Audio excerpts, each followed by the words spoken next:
पिछले क्लास में हम लोगों ने एटमिक स्ट्रक्चर पढ़ रहे थे। एटमिक स्ट्रक्चर में हमने एक एटम का स्ट्रक्चर पढ़ा था।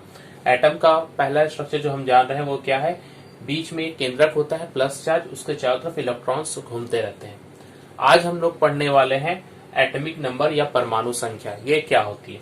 तो हर एक परमाणु के एटम्स के जो केंद्रक होते हैं, न्यूक्लियस होता है, उस न्यूक्लियस के अंदर में जितने प्रोटॉन्स होते हैं, 4 या 5 जितने भी प्रोटॉन्स होते हैं, उन प्रोटॉन्स की जो टोटल नंबर होती है, संख्या होती है, उसे ही हम लोग क्या कहते हैं, एटमिक नंबर कहते हैं। तो एटमिक नंबर की परिभाषा अगर हम लोग देंगे तो क्या देंगे, किसी परमाणु के केंद्रक में उपस्थित कुल प्रोटॉनों की संख्या को क्या कहेंगे, एटमिक नंबर कहेंगे। तो atomic number is equal to number of protons. Protons कहाँ पाए जाते हैं, न्यूक्लियस में पाए जाते हैं, इन न्यूक्लियस। और एक चीज नोट कर लें कि हर एक परमाणु का अपना अपना एटमिक नंबर होता है। किसी भी दो परमाणु का एटमिक नंबर बराबर नहीं हो सकता। सेम परमाणु का, जैसे अगर हाइड्रोजन है तो हाइड्रोजन के जितने परमाणु उन सब का एटमिक नंबर बराबर होगा, मगर एक अगर हाइड्रोजन है, एक अगर ऑक्सीजन है, तो उसमें एटमिक नंबर्स अलग अलग हो, क्योंकि उनके केंद्रक में नंबर ऑफ प्रोटॉन्स अलग होते हैं। तो ये नंबर ऑफ प्रोटॉन्स जो है, यही परमाणु का निर्धारण करते हैं कि वो परमाणु, कौन सा एटम होगा। तो नंबर ऑफ प्रोटॉन से देख के हम समझ सकते हैं वो कौन सा एटम होगा। जैसे कि ऑक्सीजन में 8, ऑक्सीजन का जो एटॉमिक नंबर है नीचे यहाँ पर हम लोग लिखते हैं 8। तो इसका मतलब क्या है, इसमें 8 प्रोटॉन्स हैं। तो 8 क्या हो गया, इसका एटॉमिक नंबर हो गया। उसी तरह से क्लोरीन के लिए 17 हम लोग लिखते हैं। तो क्लोरीन में कितना प्रोटॉन्स है, 17 प्रोटॉन्स है। ओके। इसके बाद एक और टर्म आएगा आपके पास, मास नंबर। मास नंबर या मात्रा संख्या। परमाणु का जो केंद्रक होता है, एटम का न्यूक्लियस, उसके अंदर में प्रोटॉन और न्यूट्रॉन दोनों पाए जाते हैं। और हम जानते हैं कि ये न्यूट्रॉन और प्रोटॉन के ही वजह से इस पूरे परमाणु का मास यानी कि मात्रा होता है। इलेक्ट्रॉन के मात्रा को हम नेग्लिजिबल मान लेते हैं। तो जो भी इसका मास है वो सिर्फ इस केंद्रक के अंदर के वजह से। तो केंद्रक में क्या क्या होता है, तो न्यूट्रॉन और प्रोटॉन। तो इन न्यूट्रॉन और प्रोटॉन को मिलाकर हम लोग क्या कहते हैं, मात्रा संख्या कहते हैं। तो मास नंबर क्या, to total proton plus total neutron. किसी परमाणु के केंद्रक में उपस्थित कुल प्रोटॉन और न्यूट्रॉन की संख्या को क्या कहते हैं, मास नंबर कहते हैं। अगर कोई एक परमाणु है जिसमें अगर 5 प्रोटॉन है और 5 न्यूट्रॉन है, तो मास नंबर कितना हो जाएगा, 10। कोई एक परमाणु है जिसमें अगर 5 प्रोटॉन है और 7 न्यूट्रॉन है, तो टोटल कितना हो जाएगा, 12। तो ये सबसे मास नंबर कहलाता है। जरूरी नहीं कि प्रोटॉन न्यूट्रॉन हमेशा इक्वल हो, प्रोटॉन और न्यूट्रॉन अलग अलग भी हो सकता है, मगर दोनों को ऐड करके हमको क्या मिलता है, हमें मास नंबर मिलता है। किसी एटम के एटॉमिक नंबर को हम लोग Z से डिनोट करते हैं और उसके मास नंबर को हम लोग A से डिनोट करते हैं। और अगर वो एलिमेंट को लिखना है तो हम लोग लिखते हैं उसे X कोई भी एक एलिमेंट हो सकता है। इसके नीचे में होता है एटॉमिक नंबर और ऊपर में होता है मास नंबर। तो इसे लिखेंगे ZXA। इस टर्म को, जो सिंबल उस पूरे परमाणु के न्यूट्रॉन और प्रोटॉनों की संख्या को बतलाता है, उसे हम लोग न्यूक्लाइड कहते हैं। क्या कहते हैं इसे, न्यूक्लाइड। न्यूक्लाइड का मतलब हो गया, न्यूक्लाइड परमाणु का वह रूप है जो उसके परमाणु संख्या और मात्रा संख्या को प्रदर्शित करता है। इसे लिखने के लिए क्या करते हैं, जो तत्व हम लेंगे, अगर हम क्लोरीन लेंगे या ऑक्सीजन लेंगे, जो भी लेंगे उसका सिंबल यहाँ लिखते हैं।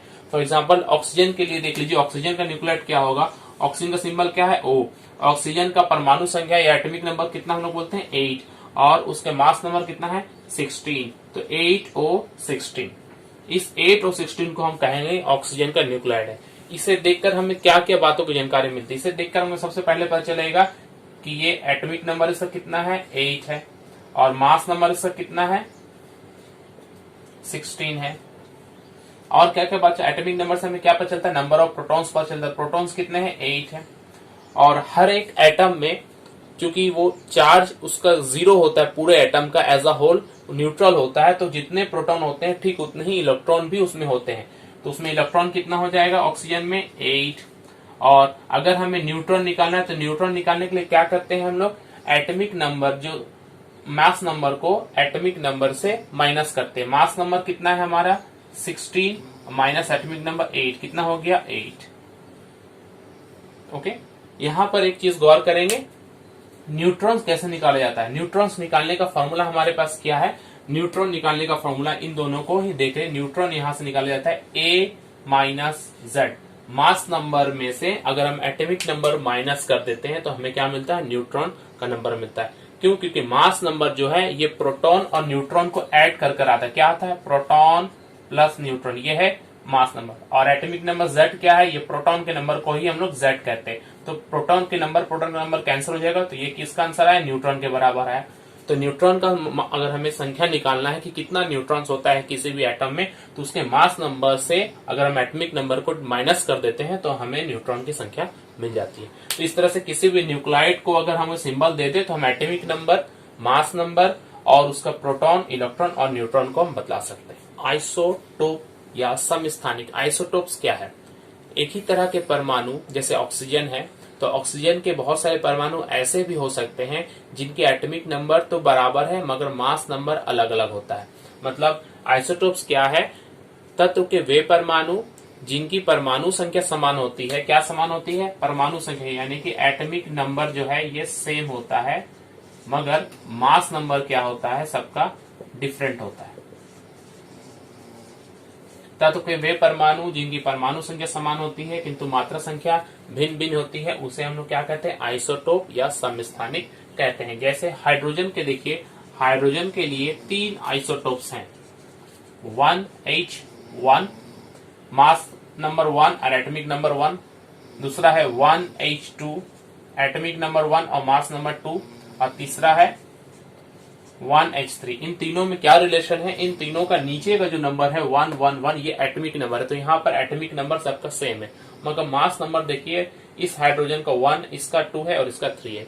ये तीनों का तीनों हाइड्रोजन है, लेकिन इन तीनों हाइड्रोजन में सिमिलरिटीज क्या है? Atomic number same but mass number different, इसलिए इन तीनों को आइसोटोप कहेंगे। किसका? हाइड्रोजन का। तो हाइड्रोजन के 3 आइसोटोप होते हैं, 1H1, 1H2, 1H3। ये आइसोटोप्स जो है, इन आइसोटोप्स का एक एक नाम दिया गया है। इस पहले वाले को नाम दिया गया है प्रोटियम। हाइड्रोजन का पहला आइसोटोप जो है मास नंबर 1 का, उसे हम लोग क्या कहते हैं? प्रोटियम। और दूसरे आइसोटोप को हम लोग क्या कहते हैं? ड्यूटेरियम। और तीसरे को हम क्या कहते हैं? ट्रिटियम। इन तीनों का अपना अपना उपयोग है। प्रोटियम जो है ये साधारण हाइड्रोजन इसे कहा जाता है, साधारण हाइड्रोजन। यही हाइड्रोजन, जब हम हाइड्रोजन अगर हम कहेंगे तो हम इसी हाइड्रोजन को सबसे पहले समझते हैं। और कुछ परिमाण में ये भी उस हाइड्रोजन के साथ में पाया जाता है, 1H2 ड्यूटेरियम। तो ये हाइड्रोजन जब मिलकर बनाता है तो H2O जल बनता है, मगर ये जब बनाएगा तो इसे हम सिंपली D2O लिखते हैं, ड्यूटेरियम ऑक्साइड। इसे हम लोग हेवी वाटर कहते हैं, हेवी वाटर। इसका उपयोग है न्यूक्लियर रिएक्टर्स जो होते हैं उसमें इसका इस्तेमाल करते हैं, हम लोग क्लास 10th में पढ़ेंगे। और तीसरा जो है ट्रिटियम, ये ट्रिटियम असल में एक तरह का रेडियो एक्टिव आइसोटोप है। रेडियो एक्टिव कहने का मतलब है इसमें से स्वतः बार बार किरणें निकलती हैं। तो अगर क्वेश्चन आए कि हाइड्रोजन का कौन सा आइसोटोप रेडियो एक्टिव होता है, तो ट्रिटियम हाइड्रोजन का जो आइसोटोप है वो रेडियो एक्टिव होता है। इसके अलावा इन तीनों आइसोटोप्स में और क्या क्या बात है? अगर हम नंबर ऑफ प्रोटॉन्स देखें तो इसमें सब में नंबर ऑफ प्रोटॉन्स सेम होते हैं। तो हम ये कह सकते हैं कि आइसोटोप्स में चूंकि एटॉमिक नंबर बराबर होता है, इसलिए नंबर ऑफ प्रोटॉन्स भी क्या होता है? बराबर होता है। तो आइसोटोप्स मतलब प्रोटॉन क्या होंगे? सेम होंगे। अब जिसमें प्रोटॉन सेम होता है तो इलेक्ट्रॉन भी क्या होता है? इलेक्ट्रॉन भी सेम होता है। तो आइसोटोप्स में प्रोटॉन और इलेक्ट्रॉन सेम होते हैं। तो चेंज कहाँ है? फर्क कहाँ है? मास नंबर में फर्क है। मास नंबर में क्यों फर्क हो रहा है? आप देखें, न्यूट्रॉन की संख्या देखें तो यहाँ पर न्यूट्रॉन कितना है? 0 है, 1 - 1। न्यूट्रॉन निकालने का फॉर्मूला क्या है? एटॉमिक मास नंबर में से एटॉमिक नंबर को माइनस करते हैं, तो 1 - 1 0, यहाँ 2 - 1 1, यहाँ 3H, 3 - 1 2। तो यहाँ अगर न्यूट्रॉन आपसे पूछे तो न्यूट्रॉन कितना है? यहाँ पर 0। यहाँ न्यूट्रॉन कितना है? 2 - 1 1। यहाँ न्यूट्रॉन कितना है? 3 - 1 2। तो न्यूट्रॉन देखिए सब में 0 1 2। तो न्यूट्रॉन अलग अलग होने की वजह से ही इसका मास नंबर अलग अलग होता है। तो आइसोटोप्स में हम कहेंगे कि न्यूट्रॉन जो है ये डिफरेंट होते हैं, न्यूट्रॉन्स आर डिफरेंट। फिर से रिकैप कर ले, आइसोटोप क्या है? आइसोटोप तत्व के वे परमाणु जिनकी परमाणु संख्या समान होती है किंतु मात्रा संख्या भिन्न भिन्न होती है, अलग अलग होती है। क्यों? क्योंकि इसमें प्रोटॉन और इलेक्ट्रॉन सेम होते हैं लेकिन न्यूट्रॉन क्या होते हैं? अलग अलग होते हैं। और यहाँ से एक और चीज आपको इन्फॉर्मेशन मिल रहा है, गौर करें, 1H1, यहाँ देखें न्यूट्रॉन 0 है। ये एक ऐसा परमाणु है जिसमें कि न्यूट्रॉन नहीं पाया जाता। बाकी कोई भी परमाणु आप देखेंगे तो उसमें न्यूट्रॉन पाया जाता है। तो क्वेश्चन आपके पास में हो सकता है कि एक न्यूट्रॉन विहीन परमाणु का उदाहरण दे। न्यूट्रॉन विहीन मतलब जिसमें न्यूट्रॉन नहीं पाया जाता है, तो आप क्या बोलेंगे? प्रोटियम बोल सकते हैं या साधारण हाइड्रोजन बोलेंगे, ज्यादा बेस्ट है। साधारण हाइड्रोजन 1H1, सिर्फ हाइड्रोजन बोलने से ये तीनों में से कोई भी हो सकता है, इसलिए साधारण हाइड्रोजन बोलेंगे। और ज्यादा बेस्ट है तो 1H1 फॉर्मूला भी आप लोग लिख देंगे। तो अगर हम इसको स्ट्रक्चर देखेंगे, हाइड्रोजन का स्ट्रक्चर होता कैसा है? पहला वाला का बीच में एक केंद्र के सिर्फ एक प्रोटॉन होता है और इसके बाहर में एक इलेक्ट्रॉन घूमते रहता है। ये सिंपल स्ट्रक्चर है हाइड्रोजन का। हमने हाइड्रोजन के आइसोटोप्स देखे, इस तरह से ऑक्सीजन के भी आइसोटोप्स होते हैं। ऑक्सीजन के यहाँ पर हम लोग दो आइसोटोप देख रहे हैं, 8O16 और 8O17। एटॉमिक नंबर सेम मगर मास नंबर दोनों में डिफरेंट। तो इसमें क्या है, अगर हम प्रोटॉन पूछेंगे दोनों में, तो दोनों में प्रोटॉन सेम है और इलेक्ट्रॉन भी क्या है? सेम है। मगर न्यूट्रॉन पहले वाले में कितना हो जाएगा? 8 हो जाएगा, दूसरे वाले में कितना हो जाएगा? 9 हो जाएगा। तो न्यूट्रॉन दोनों में चेंज है। इस तरह से क्लोरीन के जो बहुत इंपॉर्टेंट याद रखेंगे, तो क्लोरीन के दो आइसोटोप होते हैं, 17Cl35 और 17Cl37। ये क्लोरीन के दो आइसोटोप्स होते हैं। नीचे तो है आपका एटॉमिक नंबर दोनों में सेम है मगर मास नंबर क्या है? 35 एक 37। इसलिए कभी कभी ऐसा लिखा जाता है कि Cl35। इसका मतलब क्या होता है? Cl35 कहने का मतलब क्लोरीन।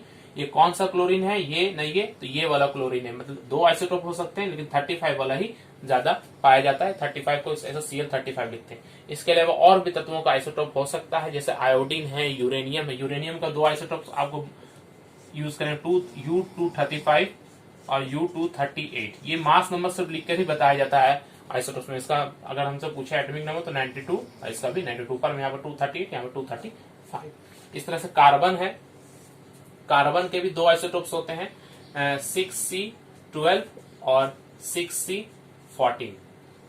एक कार्बन है जिसका मास नंबर 12 है और दूसरा कार्बन जिसका मास नंबर 14। इनमें से 14 वाला जो है ये रेडियो एक्टिव आइसोटोप होता है। याद करेंगे इसे भी, जैसे अभी ट्रिटियम को दिखाया था उसी तरह से ये भी रेडियो एक्टिव आइसोटोप है।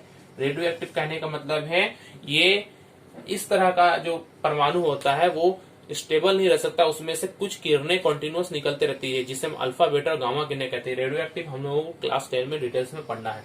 तो आप अगर आपसे पूछा जाए कि दो रेडियो एक्टिव आइसोटोप्स का उदाहरण दे, तो हमने हाइड्रोजन में पढ़ लिया ट्रिटियम, उसके बाद यहाँ कार्बन में 6C14 बोलना पड़ेगा, और यूरेनियम में जो हम लोगों ने यहाँ पर पढ़ा है 235 229, ये दोनों ही रेडियो एक्टिव आइसोटोप है। ये सबसे ज्यादा अच्छा रेडियो एक्टिव आइसोटोप है, 235 या 238 सॉरी, ये रेडियो एक्टिव आइसोटोप है स्टेबल। और एक चीज यहाँ पर आप गौर करेंगे, 6C14, यहाँ पर अगर आपको लिखना होता है तो हमेशा C12 और C14 लिखते हैं। इसका मतलब C12 मास नंबर 12 और C14 मतलब मास नंबर 14। इसका इस्तेमाल हम लोग आगे अभी बहुत करने वाले हैं, याद कर लेंगे कार्बन 12 को। ये आइसोटोप्स जो होते हैं इनकी रासायनिक गुण सबका समान होता है किंतु भौतिक गुण अलग अलग होता है।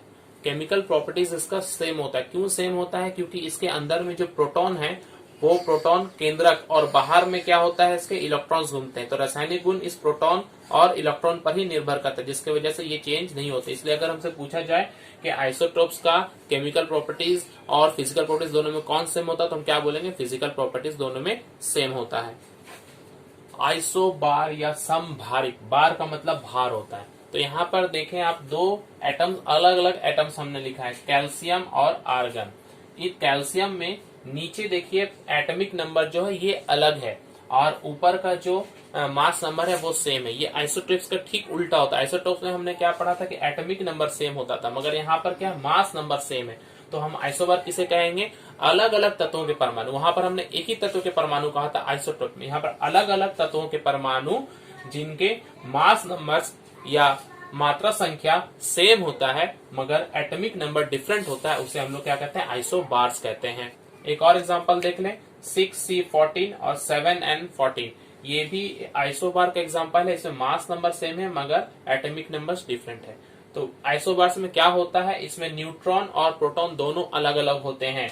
न्यूट्रॉन और प्रोटॉन अलग अलग होते हैं और इलेक्ट्रॉन भी सब में क्या होते हैं? अलग अलग होते हैं। इसमें कोई भी सेम नहीं होगा। मगर न्यूट्रॉन और प्रोटॉन को ऐड कर कर जो मास नंबर होता है जिसे हम ए कहते हैं, ये ऊपर वाला, ये हमेशा सेम होगा। न्यूट्रॉन अगर हम दोनों को इंडिविजुअली देखें न्यूट्रॉन और प्रोटॉन को, तो दोनों अलग होते हैं, मगर दोनों को जब ऐड कर कर देखेंगे तो हमें सेम आएगा इन सब में। इसके बाद एक और है आइसोटोन्स।